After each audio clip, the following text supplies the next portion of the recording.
ready for the update, right, Danny? That is correct, my human friend Paula.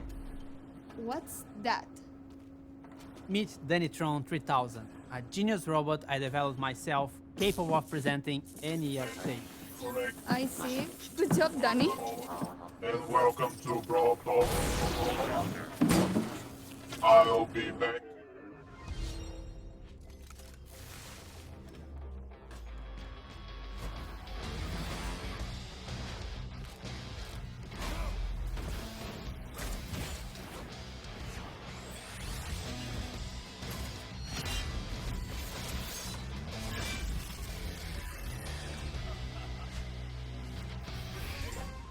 Back to the Wild West, but not entirely. We introduce you to the Robot Factory, the home of all those crazy robots you see in Star Park. It's also a perfect link to our newest chromatic brawler, Sam. He's the second member of Belle's trio and literally her partner in crime. He also has some personal beef with all the robots in Star Park. His playstyle feels very unique to Brawl. When equipped with his Knuckle Busters, he does a stronger close-range attack that can hit multiple enemies at the same time. When he doesn't have them, his attacks are not as powerful, but they are faster. And while he has his Knuckle Busters, his super bar is always full, meaning he's the first brawler who already starts with his super available. Activating his super with his Knuckle Busters on will throw them and will damage everything on their way. He also gets a temporary speed buff. Activating the super again will then call his Knuckle Busters back to his arms and damage everything on their way back. While Sun doesn't have his weapon, he'll have to charge his super in the normal way, by hitting his attacks. Or he can collect his Knuckle Buster again. Sam will get the Caesar Sam skin at the last tier of the Brawl Pass. And the first king of the Brawl Pass is Desperado Poke. Completing the Calamity Gang will have Lawless Lola as the Power League skin and Crowbone for gems. We will also be getting Moon Bunny Squeak for the Moon Festival in Asia, Stone's Pen, it will make sense, I promise, and Mecha Mortis, our newest 299 gems king with custom voiceover and visual effects. And if you get him on release month, you get his spray, profile picture, and a whole set of his pins for free. Also, it will unlock 2 color variations in the shop for 49 gems each. And lastly, Trick or Treat Leon, which will be available around Halloween. We'll have other skins for Halloween, but they will come in a different update. And speaking of skins, all the robots got finally remodeled. They are a lot more polished, shiny, and brawly. We'll be getting another awesome 3D animation feature Pan and 8-bit, and to celebrate that, we'll be getting a new PvE mode. In this mode, you must keep 8-bit alive by collecting coins across the map and protecting him from the waves of bots. If 8-bit is defeated, you lose the game. If you and 8-bit survive until the end, you win.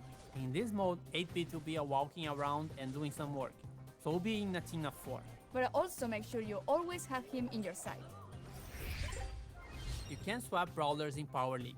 At the preparation screen, you can either request or receive a request to swap a brawler, and if everything looks great, you can accept it. That could be a really good idea to secure a good brawler first, or if they are just better than you with that brawler.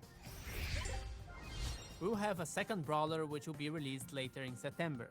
Gus is a very weird kid in his PJs and looks like he hasn't touched grass for a while. But besides his catchy vibes, Gus is actually a support brawler with the ability to heal and protect alive. For every attack Gus hits, he charges a new bar. Once this bar is full, the next attack you hit will drop a ghost in the map.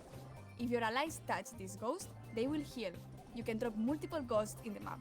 With his super, he's able to cast a shield either on his allies or on himself. To cast it on allies, you should aim and hit your shot. To use it on yourself, you just tap the super button as if you would be auto-aiming. And great news, if you look forward to unlocking him, he will be super rare, which is quite easy to find in boxes. Trophy reset is getting longer. It's now every 8 weeks in line with the Brawl Pass seasons. We are partnering with some awesome esport teams, and you'll be able to support them too by getting their profile picture or pins from the shop. New challenges and quests with new sprays and profile pictures as rewards. The Robot Factory environment is also available in Showdown. New gadgets for Buzz and Grief. Gears price reduction. And a message from the future. We managed to travel in time and get Frank from the future to tell you a bit more about what we have planned for Brawl Stars in the future. How do you do, fellow kids? Wait, that's from the past. Sorry, Frank. So, We are all aware that we have some players who are concerned about the future. What do you have for the community? Well, for the last few months, we've focused on designing and building our high-level roadmap for the future. And this is the first time ever we are talking about our future plans with you, our players. Why are we doing this? We feel there's a disconnect between you and us, and we'd like to resolve it. So let's talk about the next update. To get this out of the way, yes, we are going to rework gears. We didn't plan to make changes to the system this year, but we understand your feelings and frustrations about it, and we share most of them. Consequently, we decided to prioritize this and push back other changes. In fact, we're going to make some changes already in this update. We reduce the cost to craft gears and gear levels by about 50% in the coming update by reducing the amount of required scrap and tokens. So, should we talk about October a little bit? We're going to simplify the flow on how you acquire gears and decrease their cost. And at the same time, we're going to introduce additional, more specific gears, which won't be usable for all the brawlers.